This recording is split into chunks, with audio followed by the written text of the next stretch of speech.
Starting. Okay, so first of all, welcome everyone and thank you for being here. Bienvenidos y muchísimas gracias por estar aquí. This is being filmed, so be careful with what you do and what you say. Just a reminder, kind reminder. Okay, well, if you know Casa Mexico, you know we are all in for promoting art, promoting our artists. There's a few here. But also for having the space to promote local businesses, entrepreneurs. We're big on that. And we want to remind you that we do have a lot of programs and activities that create the space for everyone. Everyone is welcome. And we do have our studio is open on the third floor. So please feel welcome afterwards to come and look at it. We have a few beautiful art pieces there. So if you want to share and tag us, we would really, really appreciate that. We offer non-academic courses in person and online. We know with COVID that's a big thing now. So feel free to go on our website and find more information about that. And then remember, we are very excited because winter is almost gone and we have a lot of events for you outdoors. We will be participating on some festivals and it's going to be fun. So please follow us on social media as Casa Mexico Foundation, Instagram, Facebook, we're all over the place. And we would really appreciate if you tag us and if you tell people, hey, follow them, they have so much going on. And sometimes it's not enough with just saying it, right? But we have new things coming up. So please follow us on social media. And like I said, go to the third floor and visit our studio.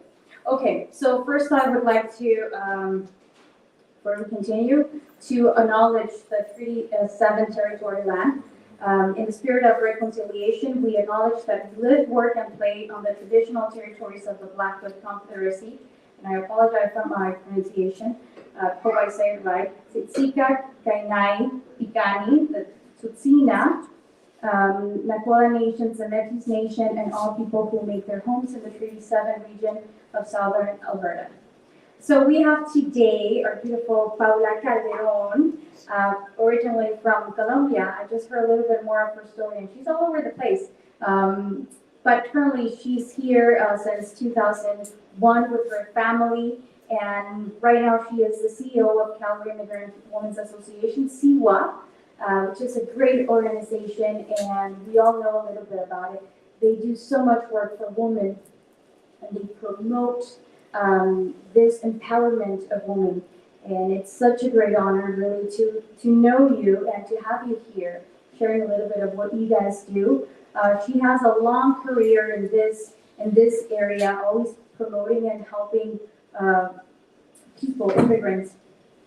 So thank you very much. She has focused her career on identifying business improvement opportunities. And so much. I could take hours talking about everything that you've done, but I know people are anxious to know more about CIWA and everything that you have to say. Today, after this, we will have a quick Q&A question, opportunity for questions, and then we're going to have Mera and our amazing musicians. So please remember to stay and enjoy her lovely music. Mera is a wonderful artist. I remember when I first met her, I asked her, did you study acting or theater? And she looked at me like, no, I studied everything. I'm like, who? Well, so we are very, very lucky to have her here today. So anyway, welcome, Paula Calderon, and thank you very much for being here. We are studying with Mera Reyes. Oh, we are sorry. I'm so sorry. Even better. Even better. I apologize. I don't know why I have it backwards. Okay, so please, round of applause to welcome Mera.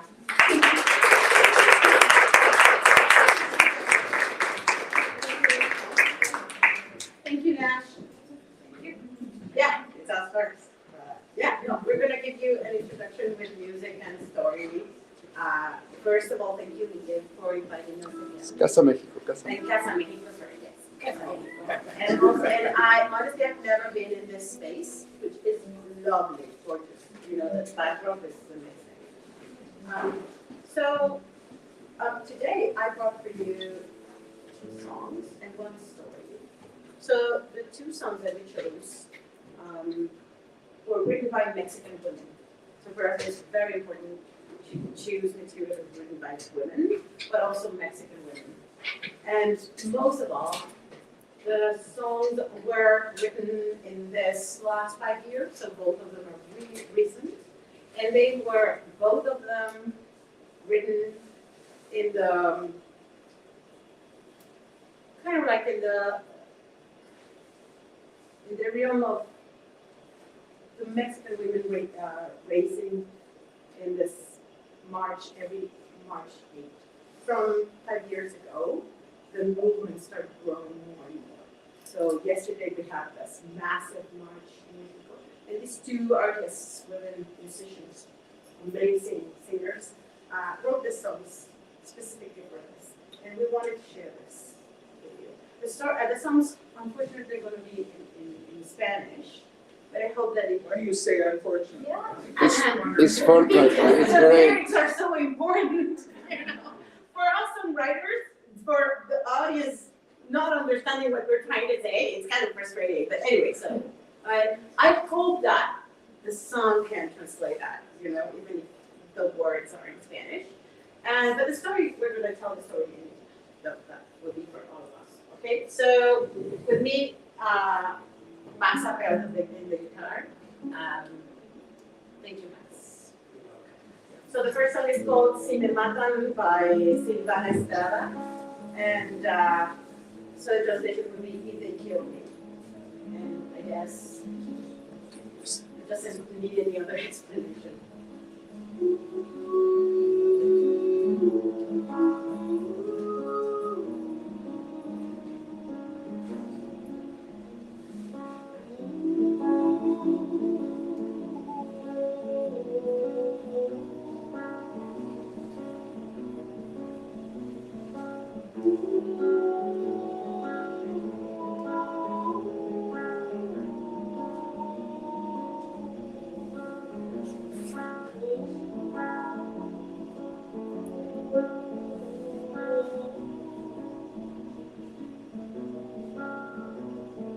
Si me matan,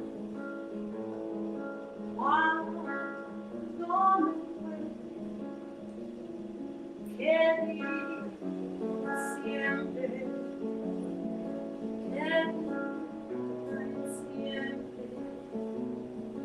que fui cantora y bien los sueños que cuando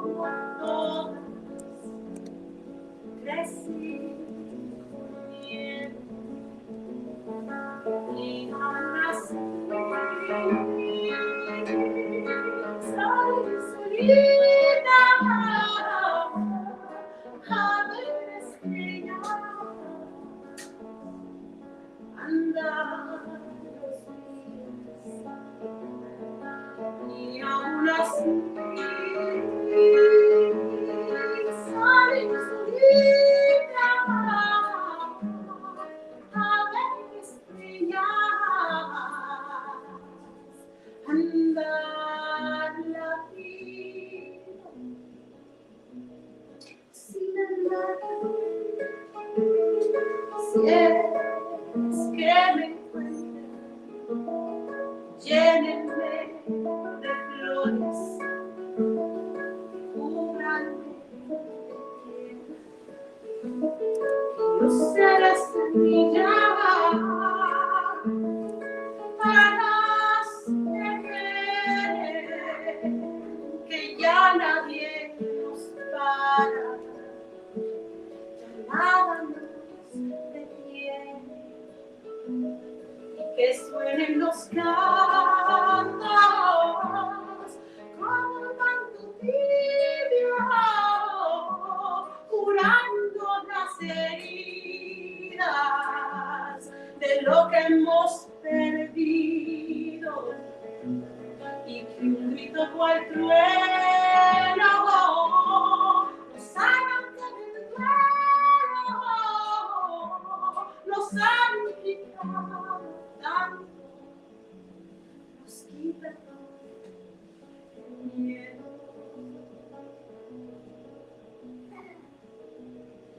quede la esperanza y al azul del cielo mirarnos a la cara, hermana, te quiero.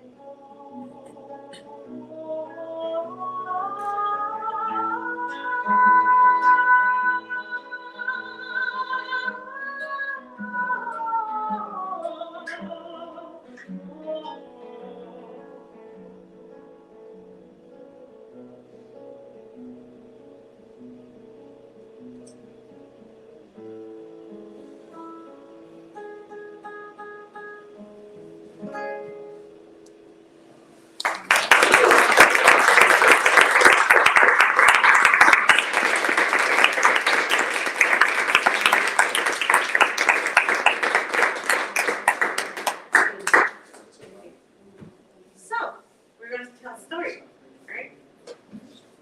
This story comes from, doesn't come from Mexico, it comes from Africa, but I chose it because I really like it. And I don't know, I wanted to share it with you. It's called The Leopard Woman. Can you see me? Or it's like, I'm not really live. Is that okay? Well, first of all, so every time I say, you're going to say, hey! Hey! Hey! Yes, ladies. Hey! And the third one goes, you're going to go, hey!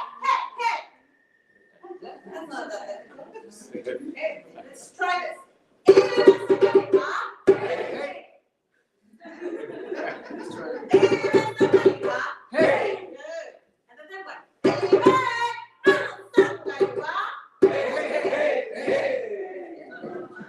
Now, start.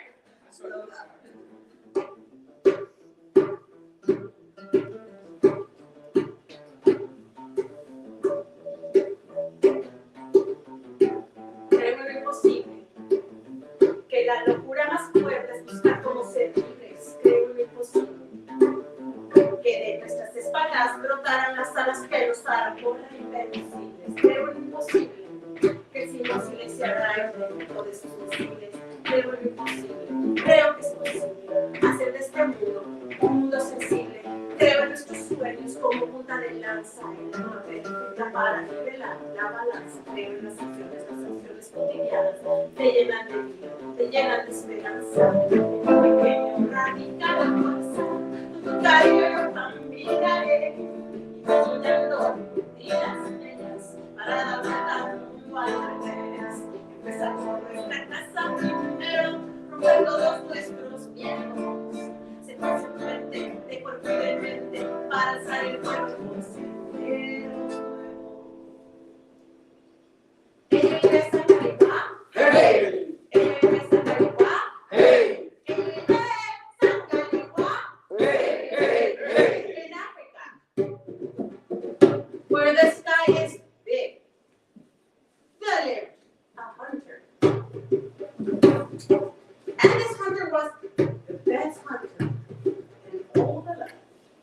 He was strong, he was fast, he was the best with the spear. Once, the hunter was walking through the jungle. This is my way. And he was being followed, always 2 steps behind, as tradition says, by his wife, who was carrying his child. And they were walking. When suddenly, the hunter stopped. And he said, "Woman, we are going to stop here. You are going to prepare the space. But because you possess magic, and I know you're a sorceress, you'll transform yourself into a leopard. And once you transform yourself into a leopard, you'll go and you'll hunt a deer for me. You'll bring back this deer, and you will skin the deer, and you will prepare the skin, because I want new moccasins. And then you're going to cut the meat, you're going to prepare the meat, then you're gonna give me my dinner. May I make myself clear? And his wife said, my husband, are you sure this is what you want? He said, yeah, I want you, because you possess magic, you're gonna transform yourself into a leopard. You're gonna go, you're gonna get me a deer, you're gonna skin the deer, you're gonna prepare the skin for me, you're gonna cut the meat, prepare the meat, and then you're gonna give me my dinner. Is that clear? As you wish. And so, the leopard woman, she began her transformation.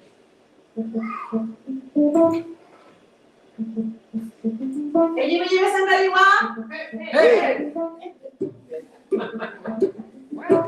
And her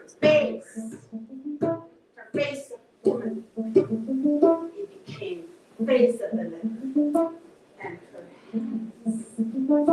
hands became the paws of the leopard.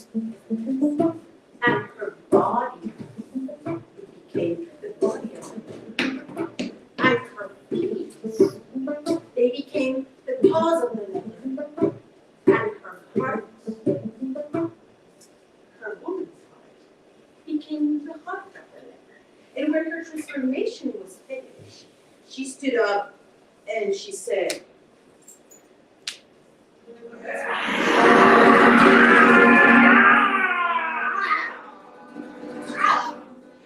and the hunter, his husband, was terrified. He ran and climbed the tallest palm tree. He didn't even know he could climb that fast. And when he was up there, he couldn't believe his eyes. He couldn't recognize that creature as his wife. The leopard woman, she walked around and she said,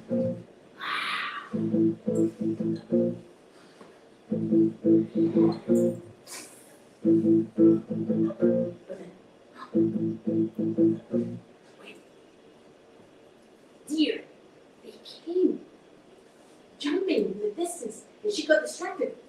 She ran behind those deer, and she chased them. She chased them until the weakest one got behind, and then she killed it, and she dragged the deer back. And when she dragged the deer back, she began her transformation again.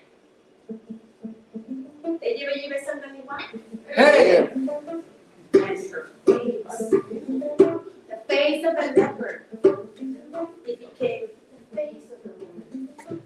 And her paws, the claws of the leopard, they became the hands of the woman. And her paws, the paws of the leopard, they became the feet. And the body of the leopard, it became the body of a woman. And the heart became the heart of a woman.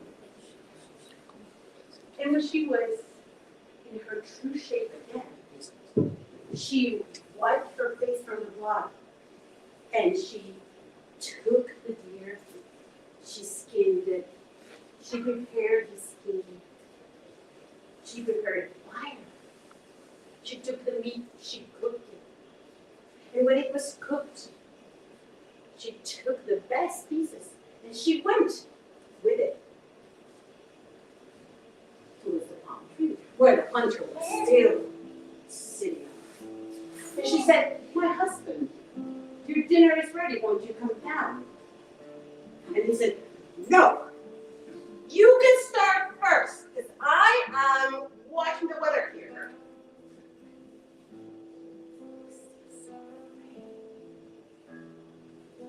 So the leopard woman, she ate. And then she searched for her baby, and she fed her baby, and then she sang for her baby, and then they both fell asleep. And the hunter, he stayed there for the whole night. But when the light of the sun hit the face of his wife, he saw her, and he recognized her. So he came down. And he said, woman, you're gonna wake up and you're gonna clean this mess. You're gonna prepare me everything. You're gonna get my fine skin or my moccasins, and then we're gonna continue. So the woman did what he was asking. And when she finished and they were ready to go, they were about to leave when the leopard woman said, "My husband, before we leave, may I say something to you?" Okay, he said, "You can speak." She said, "I am your wife. And I'm capable of doing almost anything you ask from me. But do listen to this and think really well what you're going to ask for. Eyibe sangaliwa. Eyibe sangaliwa. Eyibe sangaliwa. Thank you.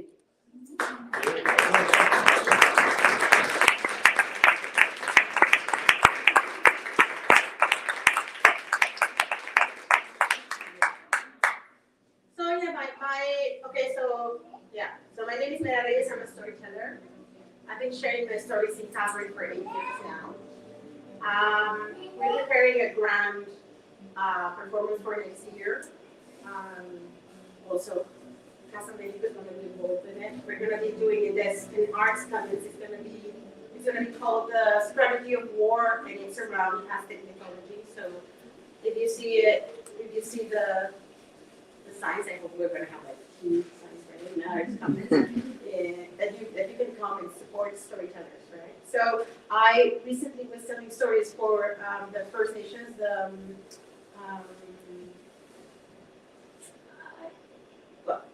was storytelling with them. And one lady came and she was like super excited. She told me that stories maybe are told in the families by women, but it's in the small group inside the family. But in front of the people, it's always men who tell stories. And she was super excited to get to know a professional storyteller that was a woman. And so I encouraged her to, just to encourage women to speak more, take more space, and do this. So we're going to say goodbye, so we can allow our speaker of the night to come and share her knowledge with you. But with the last song. So this song was written by the Mexican songwriter Vivi Quintana, and it has transformed itself into kind of like a hymn. I have to say, it is important that the human rights movements rallying against for women's rights in Mexico is very, very crucial. It's still a matter of life and death. In Mexico, every day, 11 women are killed. And just with this number, right, it sinks, and we need to ponder that. For us in Mexico, women's rights are still a matter of life and death. Thank you for inviting me, and I'm going to let Vivi Quintana share this with you. The song is called La Canción Sin Miedo, which is the song without fear. And I hope that also, even though it's in Spanish, you can feel what it's saying.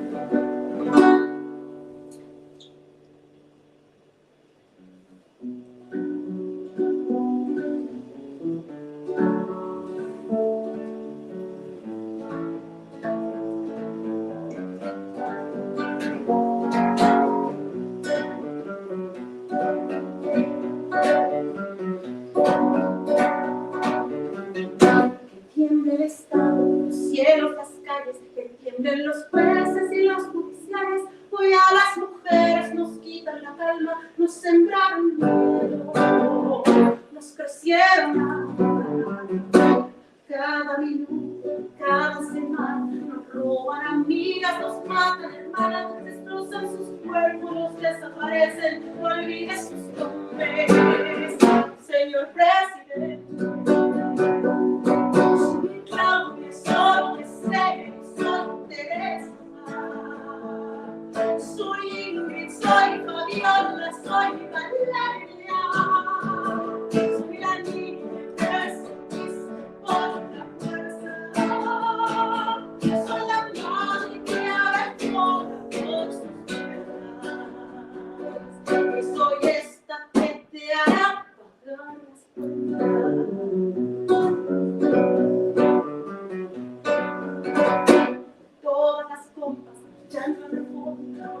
las moras peleando en Sonora, por las comandantas luchando por Chiapas, por todas las madres luchando en Tijuana, cantamos sin miedo, pedimos justicia, gritamos por cabo desaparecida, que resuene fuerte, nos queremos vivas, que caiga con fuerza el feminicidio, caiga con fuerza el feminicida.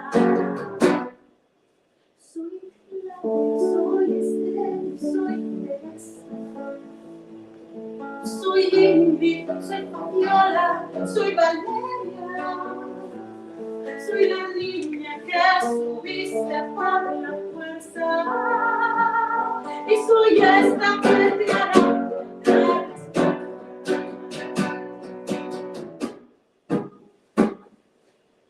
Retiemble sus centros la tierra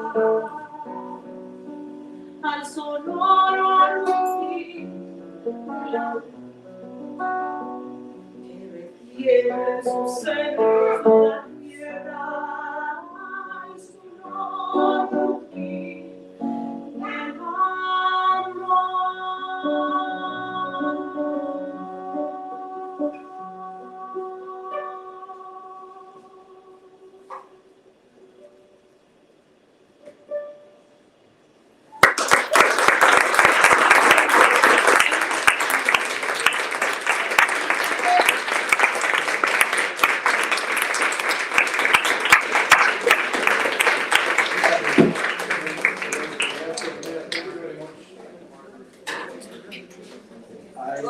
I admire Mera because she's super talented, and Max as well, of course. I'm very, very proud of that you have the invitation to come tonight, and thank you. And with that, Nash left already, but I want to just invite Paula Calderon. She's the CEO of the Calgary Immigrant Women Association, CIWA. And thank you very much for accepting the invitation to Casa Mexico. And welcome to Calgary. Welcome to Calgary. Yes.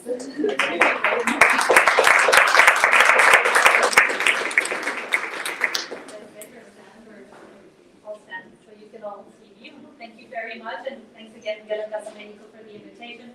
It's a true honor to be here with you all today, although that was a very hard act to follow. Like, okay, now I'm going to bore you after all of this wonderful show. So I thought, and this is interesting because just yesterday I did a very similar speech to this one, a keynote speech with an IT company that just come to Calgary as well. And I've done a lot of public speaking, and I've given a lot of presentations and large crowds, but it's always about work. It had never been about myself and about my story. So it's a true exercise in vulnerability, I have to say. I'm feeling very vulnerable talking about myself. But it is an honor of International Women's Day, right? And you all know that for a century, this has been over a century, International Women's Day has been recognized as a day to commemorate women and how far we've come. Yet again, we haven't come that far when you think of it. And while in some countries it's a day to celebrate our progress, in other countries it's a day to protest, right, the lack of progress, like Iran, Afghanistan, and Mexico, for example. So it's a really important time to reflect. But one thing that these two events have in common that I'm really happy and proud to see is that they were mainly organized, and I know that there's help, but mainly organized by men. So kudos to all of the men who are here in this room and who are listening and who are willing to listen and to support and to take action, right? Because we wouldn't be able to do it without our men allies as well. So that's a super important message I think that we have to spread. It's not just about us, but it's about how we're doing this together and how we're partnering and teaming up. So thank you, Miguel, and thank you everyone involved in Casa Mexico and all the men who are here willing to listen. So,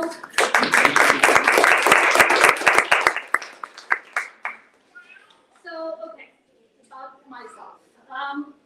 As Nash mentioned, I was born in Colombia, actually, but when I was a year and a half, do we have a Colombian?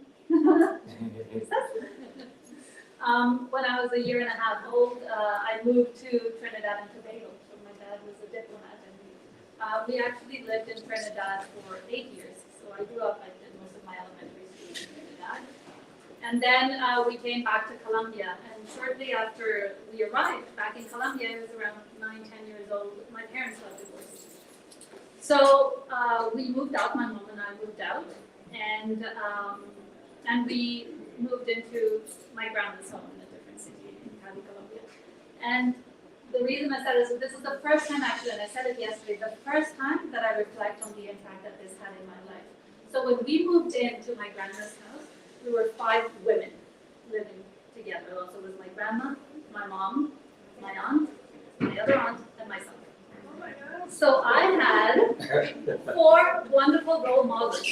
2 divorced women in Colombia, my mom and my grandmother, and my 2 aunts who were single, were young and wonderful, and still are like sisters to me because I'm an only child. I had never thought about this, but I actually had, Colombia is like Mexico and other countries, a very patriarchal society, and especially the generations prior. That has changed a lot, but it's still in our tradition and our culture and in our subconscious. There's a lot of chauvinistic, patriarchal traditions and practices, right? So at the time, for my grandmother to be divorced was a big thing, and for her to have all her female girls at home with her and the granddaughter was quite rare, but actually I never felt that. These were such independent, strong women that I never felt that we had an awkward situation or an odd situation or anything like that. It was just awesome. I loved having that girl power in that house, and they were just amazing, independent, strong women, which actually translated a lot into my independence, because yes, I was an only child, but I've always been a very, very independent person.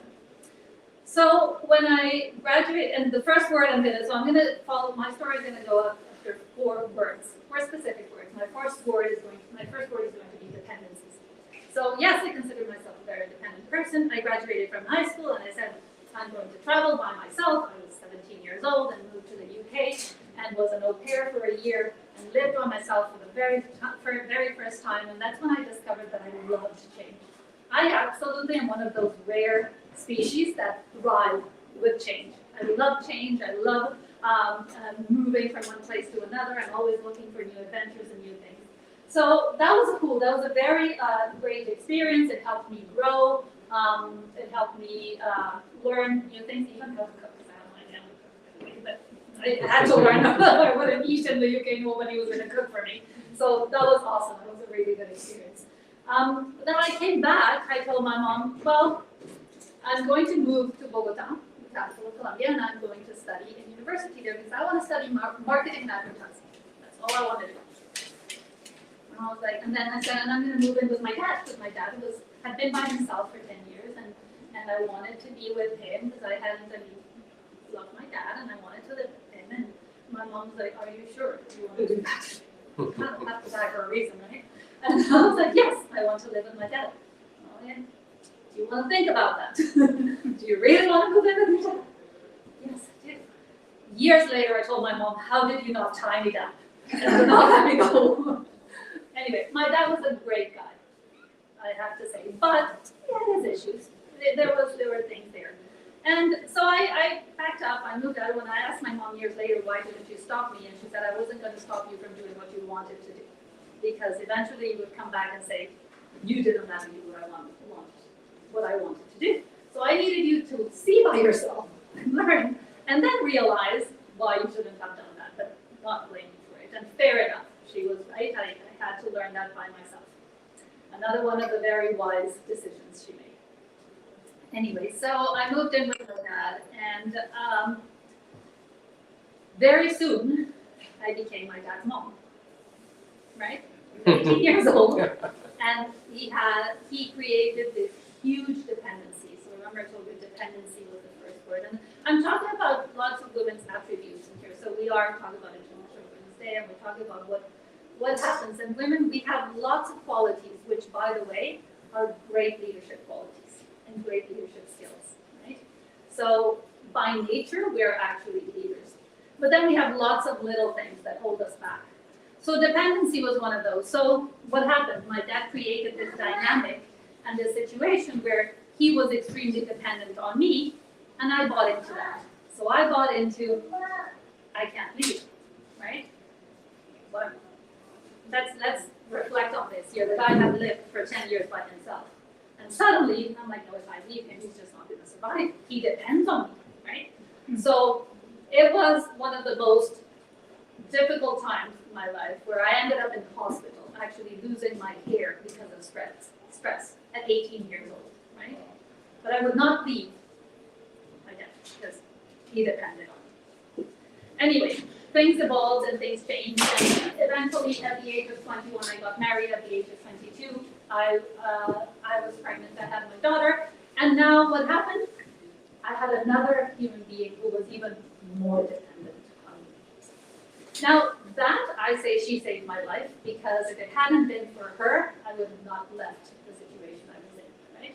So I moved in. I moved out. Of course, I was living with my husband. I hadn't finished university, but I had another dependent. So I dropped out of school. I looked after my daughter for 1.5 years, but I knew that that was not going to be it. And I'm going to talk about lessons learned along the way. So one of the lessons learned is nothing in life is permanent.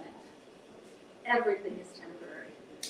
Yet, if you told my 22-year-old self that I was not going to be changing diapers for the rest of her life, I would have not believed you, because I thought I was going to be changing diapers for the rest of my life. That was it. Drop out of school with a daughter, changing diapers. That was the end of it. But then, what else? Another lesson learned? You need to take charge. I had to take charge because no one else was going to do it for me, right? So I decided, and thankfully I have had a very supportive partner, very supportive husband, and I said, I want to go back to school, and I want to finish university. And so I did. But how did that happen? I went back to school at nighttime, so I could be home with my daughter during the day. And a lot of times, it was my daughter sitting at university with me at nighttime, 3-year-old in class with her mom, which was, I mean, thinking back at it, it was awesome. I'm sure it wasn't that great for her. It wasn't the first nor the last time that she was going to have to do that. So sure enough, doing this, I finished university and graduated. Yet, let me repeat, from marketing and advertising, and I'll tell you why later. Because I've never worked in marketing. I've never worked in that field. But it's been really interesting to understand why I did that and how that has helped me through life. So, did I tell you I love change? I told you I love change, right? So, having lived in other places and having, once I had graduated from university, the government of Canada had opened a program and was actively recruiting young families in Colombia, professionals, to come to Canada. And we started hearing about a lot of our friends applying and coming to Canada. And then so here was my first opportunity to practice my educational background. I started a campaign. And I started a campaign with my husband, let's move to Canada. Let's go to Canada. Now, this guy is in finance.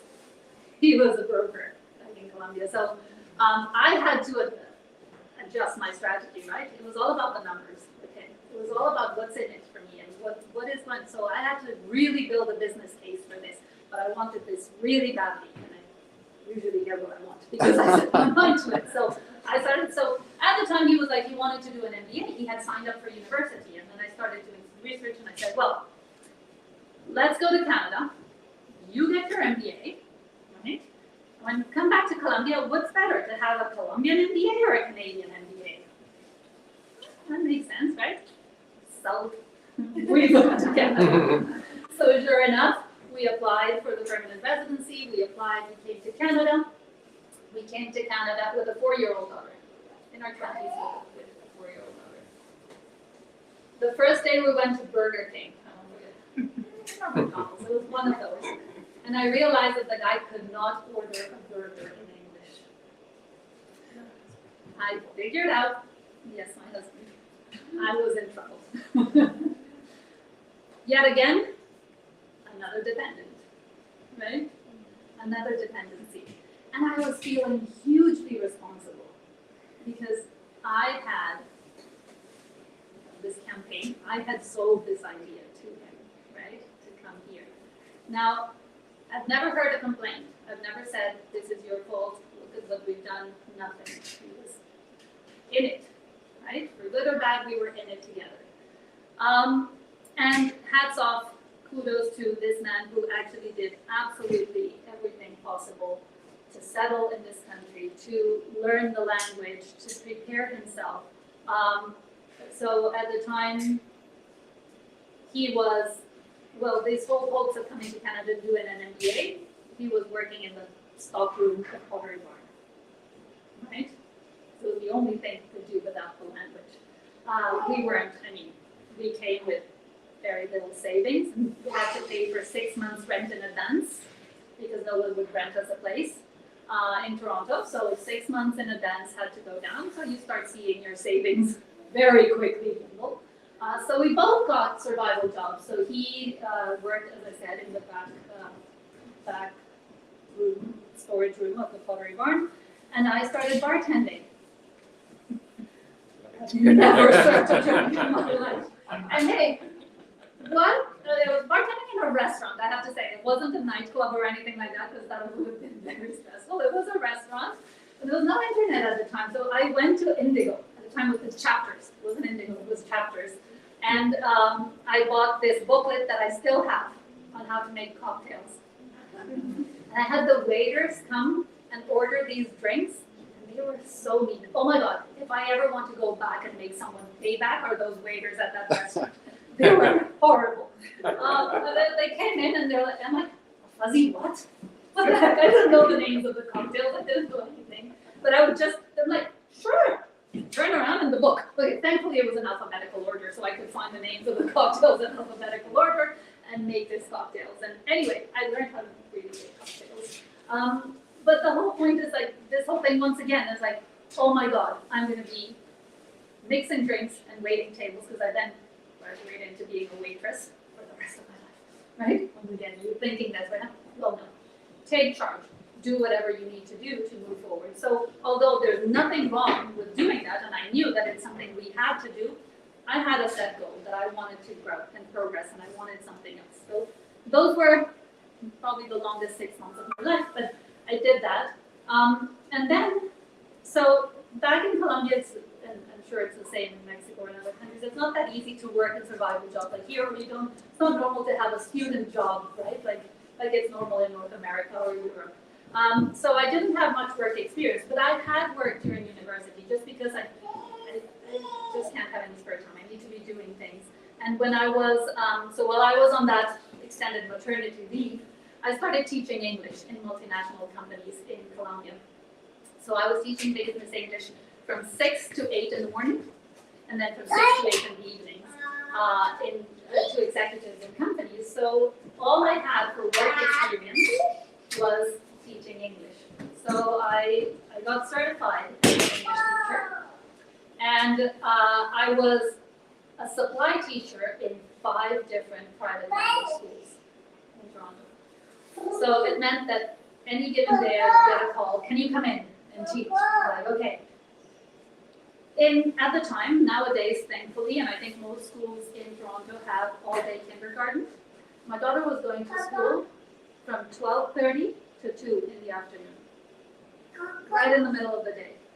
So it was a true juggling act, right? To kind of get her to school at that time, for us to go to work, for me to be able to go to these supply teaching jobs, because that was the opportunity to get into a different type of work. Anyway, that happened. So those are the other. I'm sure I'm not skipping my words, but anyway, choice, exactly. So choice. So it is by choice. So I had chosen to come here. I did feel extremely responsible. But when we talk about another characteristic of women, and I will repeat this one several times during the story, is guilt. Men do carry guilt. We can, welcome, come on in. So we just guilt about everything, right? So I kept carrying guilt about having made the decision to come here, having convinced my husband to come here, and here he was working in something completely unrelated to his. He had 10 years of experience actually back home. I had none, other than the teaching English that I had done. But anyway, so we carried on, and this was a choice, and that was another thing I was saying. When you make a choice, you actually stick to it. And that's something I've always said. Either you course correct very quickly if it's not going well, that's a solution you have to find, or you just stick and carry it through and get it done. And so we did. So in these 2 years, he was studying English and preparing to go to university. And that's how I gradually started understanding the journey of a newcomer to Canada without the language skills. And I was teaching English, and here I know what you're thinking, I could not teach him English. It doesn't work that way, you can't do that at home. So I did not, but he was studying English, and I was ended up working after all the supply teaching. I was hired by one of the largest private language schools in Toronto. So I actually managed, so at the time there was no, I mean, ESL was the maximum, you could get to level, I think 5 or 6 in the Canadian language benchmarks, but there was nothing else. Yes? Did you have English skills when you arrived in Canada? He did. No, did you? Me, I did. Because I had grown up in Trinidad and Tobago, as I said, so I studied in English as a child. So thankfully, I did. And that's why I said that's how the dependency, I felt that dependency because I felt super responsible and I was the one who could speak the language, yet I was far less qualified and had far less work experience than he had. But anyway, he worked extremely hard. So at the language school that I was working at, it was all international students. So they would finish at 3 in the afternoon to go to their activities. And the building was empty and the teachers were free. So one day I sat down with one of the owners who actually happened to be Colombian as well. So we were having a chat and we decided, well, why don't we open a night school for newcomers at a much lower price, and then people can come and study at night because newcomers need to work. They're working during the day, they can come at night and they can study there. So we did. I opened the night school. And then remember the purpose for my husband being here was to do an MBA. That had to happen. So by the time he had already learned enough English, the guy actually had studied the Canadian Securities course in English in his first year in Canada without speaking the language, while listening to Blue's Clues and Dora the Explorer. So he would sit down with my daughter so he could learn the language. Actually, the best way to learn English is with the children's shows. And that's how he learned English. It was either Blue's Clues, Dora the Explorer, Seinfeld. He did Seinfeld and Friends were really helpful. And I always said, kids shows or sitcoms. Fabulous English teachers. Yes, yeah, you actually pick up some really cool slang in it, but it was great. He actually passed into the MBA programs 2 years later. But I had just started this night school. I was promoted to Director of Studies in the morning for the international students and Director of the night school. Guess what the Director of the night school did?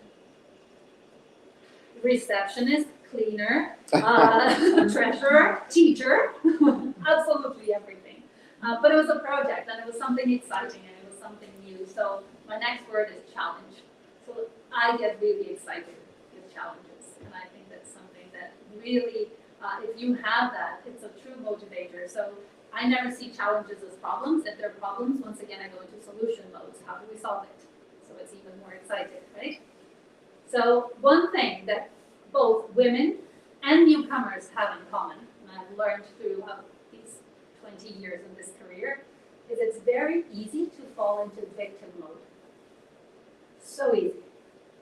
Oh, this country brought me here and they don't give me opportunities. Oh, things always happen to me. Always happen to me. Well, no. It's either victim or victor. What are you going to do about it, right? What else can we do? Let's go into solution mode. So what happened? He applied to universities for MBA. He passed in most of them, not all of them, One of them was the University of Montreal, which happened to have a condensed program, which was 1 year, a 1-year MBA program. By the way, the University of Montreal's best kept secret, because they don't advertise it, because all their programs are in French, because they're heavily supported by the government of Quebec, but they do have an MBA in English. But it's a 1-year program that they don't advertise. Good to know. And much cheaper than others. Anyway, so it made sense financially. It made sense time-wise, because we didn't want him, he had already spent 2 years learning the language, working survival jobs. Let's get that MBA done. The purpose of being here. Let's get it done in less time. But then he went to Montreal, and I stayed in Toronto, because somebody had to be the breadwinner, right? So I stayed in Toronto with my 6-year-old daughter, all by ourselves. I didn't have any friends, didn't have any family. It was a true challenge. I would drop my daughter off in school in the morning, pick her up, go to work in the morning at the school, language school, leave at 3 o'clock, pick her up in school, bring her back to work with me from 6 to 9 p.m. And then we would go home and rinse and repeat every single day. Now I'll tell you about how great that kid turned out, but it was challenging, it was hard. I'm sure she doesn't remember it as the best time of her childhood, for sure. But I'm sure there were many lessons learned. So that happened, and that takes me to the word partnership. And you'll see how this, at the time you would have think, well, you sacrificed, I sacrificed everything, I stayed, I worked, so he could go do his MBA. Life turns many, many times, and you never know what's going to happen. And I've always viewed my marriage as a partnership. So I was there as his partner, having to do this at the time for both of us. And we did, and he went, and he came back. Did not succeed right away in finding a job in his field, but he did eventually, a couple of years later. But all that to say, what's my next word? Choice. Courage. It takes a lot of courage to do these things, right? So it took a lot of courage to stay in a new city by myself with my daughter, in new jobs, starting a new program for the night school. But also the night school was what got me into working with newcomers and working with immigrants, which turned out to be my true passion. And there's another word I'm going to throw out to you guys. Passion. If you work with passion, you don't work a day in your life.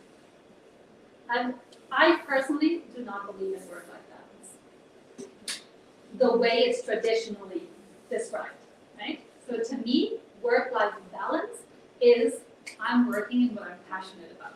So it doesn't matter when I'm working.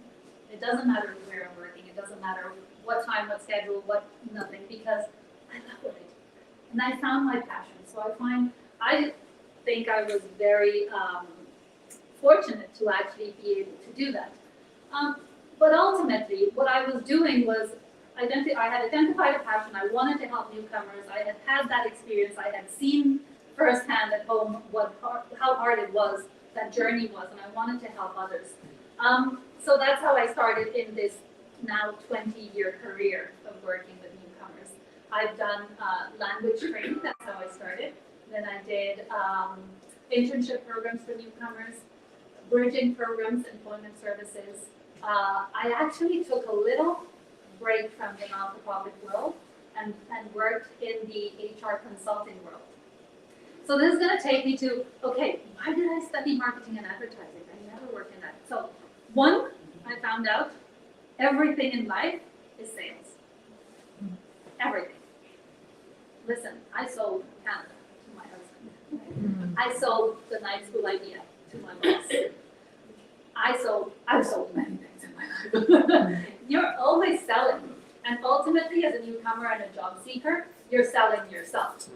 Right? So another day we can do a workshop about personal branding and what that means. But I assume that's one of the things that I learned a lot about, well, that brief stint I had in HR consulting is I then realized marketing was super useful because it has helped me throughout my career with the sales strategies.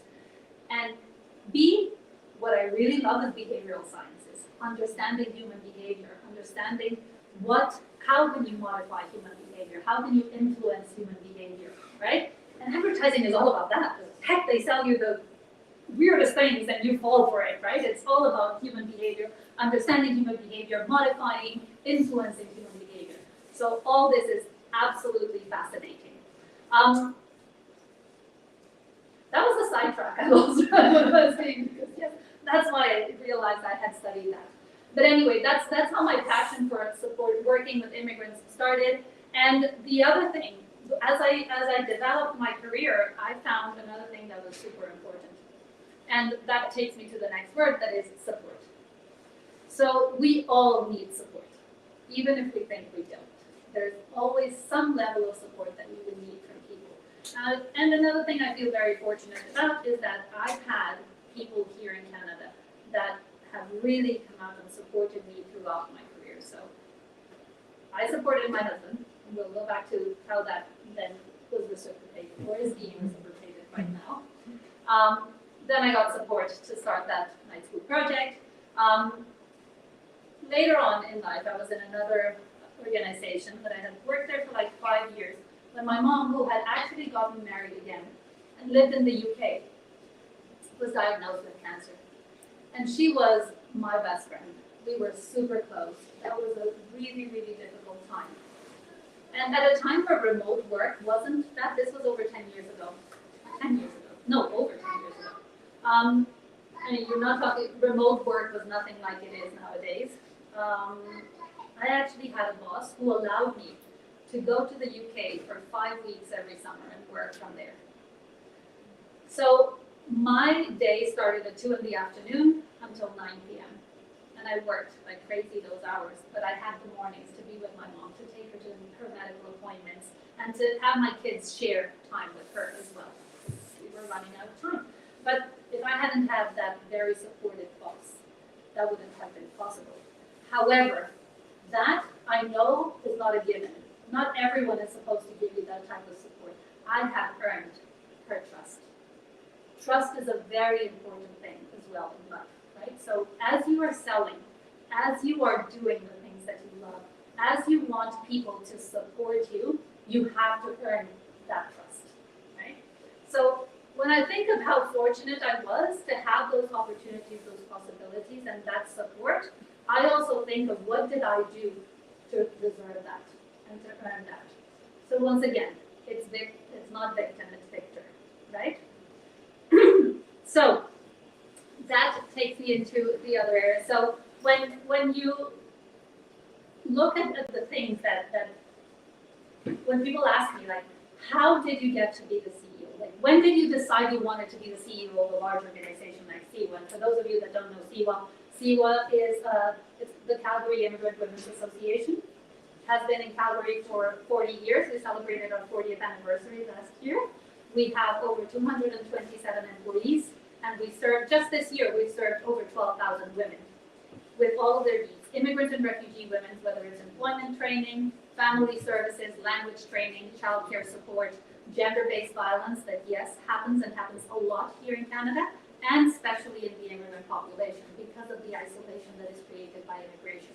So a suite of services for all women. When people tell me, so how did you do it? How do you set up to get to that career, to get to that position? I never did. When I tell people, when you are chasing something in your career, in your professional life, never chase a role. I never chased roles. Never chased titles, right? I chased skills and growth and progress. So I knew deep inside, I always wanted to grow, right? What's next was always my thing. Great, this is going really well. This is wonderful. But what's next? Now, not all people are the same. As I said, I love change. Some people don't like change, right? So if you don't like change, what's next for you is probably what you're doing right now, right? What you have to do is really have that self-awareness and understanding that it's okay. Not because someone else did something different, I have to do the same thing, right? So success is not what the next person has done. Success is what I want to do and achieving my own personal and individual goals. So my goal was never to be a CEO. My goal was always to grow into the next growth. right, into what's next, just because I like change. I like change, I like growth, I like progress, and I take charge. And I do it because no one else is going to do it for me. So nowadays, what's happened? I'm living in Calgary. Miguel mentioned I'm new to Calgary. So I've lived for 21 years in Toronto with my family. I have a second daughter. And when this opportunity came, I was actually contacted by a recruiter to say, I've looked at your profile, I've spoken to a few people who know of you and your work. I would love you to consider this position. Like, Calgary? Seriously? But hey, if he had known that nothing excites me more than a good challenge, I said, bring it on. I want to do the interview process just because, let's see. I mean, I want to see what the interview process for a CEO position is. So sure enough, I had the first interview on Zoom, online, with the board of directors, the selection committee of the board, and it went really well. It was really nice. So he said, okay, you did it. You passed on to second round. We're flying you into Calgary to have an in-person meeting with the board. I flew into Calgary, 6 a.m. in the morning, flew back to Toronto, 6 p.m. at night, and got COVID. Thank you very much. But anyway, well worth it because I got the job. So I don't hold that against Calgary. So anyway, it was a challenge. It was exciting, but then I never expected to get the job offer. So that's when real trouble began. It was like, okay, you were the selected candidate. So I held a family meeting. Like, uh-oh. Houston, we've got a problem. So this is where support and partnership comes into place. My eldest daughter, the kid that went to work with me and went to university with me at night and did all of this, now works for the Ministry of Women and Gender Equality in Ottawa. So what a coincidence, right? She's in gender equality as well. So imagine when I told her I've been offered the CEO role at the Calgary Immigrant Women Association. Are you kidding me, Mom? You've got to go. Right? So there was no doubt that she knew that this is what I had to do. And she's not a millennial actually. She was born in '97, so she's at the border between millennials and Gen X, right? Gen Z. Gen Z. Yeah. So she's right on that cusp. So she has a little bit of both, which I don't know if it's a good or a bad thing. But anyway, she's a super independent woman. And she was over the moon. Of course, my 16-year-old at the time was a different story. Right? But the reason why it wasn't that easy to pack up and leave was because, well, she is 16, she is in high school, and she's also a competitive athlete. Of all things, she's an acrobat. You've ever met an acrobat? She's a gymnastics acrobat. She does acrobatic gymnastics, and she competes for the Canadian national team. So it would be cutting her career in gymnastics short if we decided this is what we're going to do. We're going to move to Calgary. So my husband turned around and said, well, you go. What? I can't do that. So I had this, so remember what I said about those qualities of women? Empathy, fabulous leadership quality. Nurturing, fabulous leadership quality. Caring, absolutely great leadership quality. Guilt, and guilt just sunk in, right? It's like, oh my God, how am I going to go and lead my daughter? So the next week for me was, I would go to bed and start thinking, I'm going to take this job. This is so exciting. Yes. And I wanted to throw up. Literally wanted to throw up. I said, no, I just can't take it. I can't leave my daughter. I'm going to stay. And I wanted to cry. Literally wanted to cry. So it was this roller coaster of emotions that I didn't know what to do until my husband sat me down and said, listen, if you don't take this job, you're going to be wondering forever, what if? What if I had done it? What if I had gone and done this that is my dream, that fulfills all of my passions? What if I had done it? If you take the job and it doesn't work, you know what if. You have to come back, right? So what's the first thing? So that's when the true partner kicked in, right? 21 years later, but I knew that one day it will happen again. You never know. You never know. Life turns around all the time. And sure enough, here I am, all by myself. I had never lived by myself, ever. bachelorette life.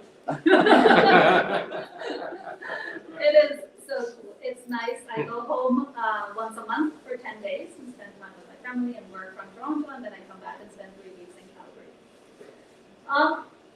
And you know what? Life is just a series of decisions. That's it. You're one decision away from changing your life entirely. Right? So just think about that. Think about your decisions. Have courage. Take on challenge. Leave guilt aside because you're worth it. If it's good for you, then it's worth it. And have the support that you need around you so that you can achieve your goals. So ultimately, I think I've gone through all of my lessons. Lessons were, I'm at that age where, excuse me, no one will do it for you, take charge. Everything is temporary, right? Nothing in life is permanent, not even life itself. Everything in life is sales, 100%. Get rid of the guilt and don't chase titles. Focus on skills. Thank you very much. Sorry, what was the last one? Don't chase titles.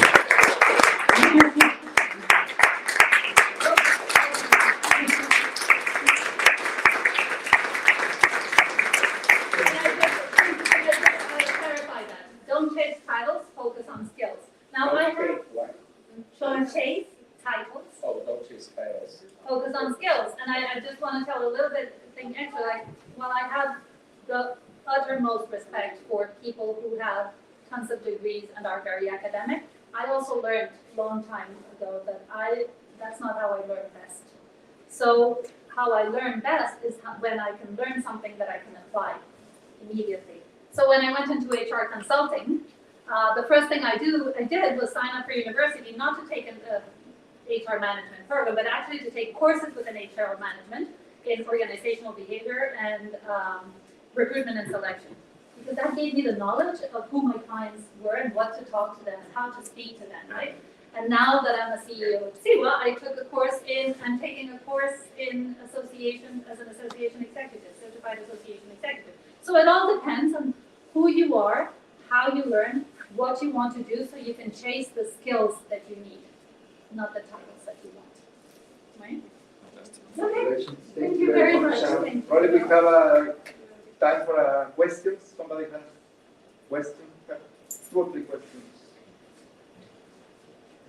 And speeches. Thank you for your very inspiring life story. I was wondering if you were to come to an elementary school and talk to primary students, they don't know much as CEO of a company. So how would you, if they ask, what did you do in your job? So how do you answer that question?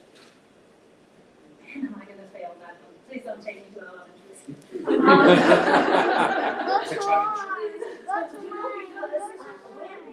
My children were small, and I volunteered a lot in school, and my dream was to expose them to obscure positions that they will never have a chance to see. And here we are, you standing right in front of us, and they are all grown now. But so that wish come back and Actually, I was just kidding because I had to do it, even at 16 years old, it's hard to understand, right? Why are you going to take this job? Why are you going to unsettle our lives and go over there? Ultimately, my role to me is a big responsibility with the people I work with. So I'm not there to tell anyone what to do. All 227 employees of SIWA know their jobs better than I do. I'm there to enable them to do the best they can do, right? So I set course, I tell them, I don't never tell them, but I really work to make sure that we have the right direction, that we're going in the right direction, that we know what we're doing, and ultimately enable them to do their work, right? So to me, that's what a leader is, right? A leader is an enabler, a leader is that support that we all need, and a leader is someone that is there for you, not to tell you what to do, but to support you in what you need to do. So ultimately, I just work there to partner with everyone else to make things happen. Yes. Hi, I have one question. You were saying about that time when you were, starting your new vision and you have your 6-year-old and you need to go with her and you need to thrive, right, with life and all of that. So even if you are the more skilled and your daughter is like in her base behavior, there is the guilty there on your side that sometimes that can prevent you to go further. So how do you deal with that sentiment of guilt when you are a mother and you are on your own? Because I feel identified, I'm more or less in that situation, so how do you do that? To be honest, I still feel guilt, right? And I still feel guilty, but ultimately it's, you have to put things on a balance, right? So, and you know what? My eldest daughter was the one who actually made me realize this. When I was in this, because really, before making the decision to come to Calgary, I had a really hard time making this decision. It was one of the hardest decisions for me to make. And it was my oldest daughter who told me, she was like, what's wrong with you? Why are you not just excited and go and take this job, right? The independent woman that she is. I'm like, because of your sister. Like, I'm abandoning her. That's how I feel. I'm leaving her behind. I'm not going to be part of her last 2 years at home. I really feel very guilty. And she's like, and have you thought about the example that you're setting for her? I'm like, oh. And she's like, yes, right now, she may feel that this is hard. And she's going to have a hard time. In a few years, she's going to look back and say, how cool was my mom? Right? And that was the day I said, I'm going. Because ultimately, that's all you're doing. You're setting an example, right? What did my daughter see while I was feeling super guilty and taking her to work and bringing her back? She saw a mom that actually pushed through every challenge and made her life a lot easier for her future, right? So she now reflects on that and sees that. But she's an adult now, right? And that's the thing. We need to understand, once again, everything in life is temporary, so you may be feeling that this is a really hard time, but this will pass. It always passes, it always does, right? And secondly, you're going to look back and what do you want to say? Oh, yeah, I didn't want to feel guilt, so I didn't do the things I had to do. Yeah, feel guilt, live with it, live with it, and then, but it doesn't have to. It doesn't have to be one thing. There's always something that is going to make you feel guilty. And that's why we're talking about women, because that's a very specific characteristic. I don't think my husband ever felt guilty about going to Montreal and leaving his daughter behind. Great dad, he's fabulous. There was not an ounce of guilt in this guy. He was probably nervous. He was probably thinking, how are we going to make this happen? He was thinking a lot of things, financials, dynamics, all of these things. Not guilt.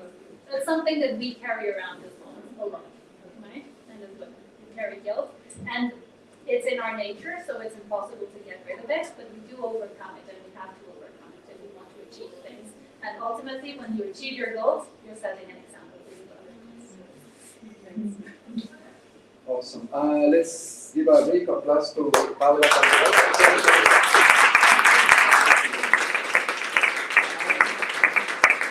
So next in the program, we have some appetizers and some networking so we can continue the conversation. Thank you to Aroma for providing the food today. And enjoy.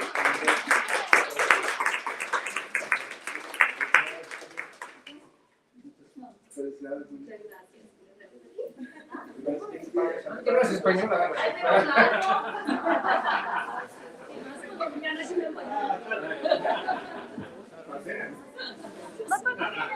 Pues es que pusieron las juntas y ya me tengo que hacer. Yo no digo los miércoles las enseñas en la tarde. Pusieron las juntas a la hora de mi casa.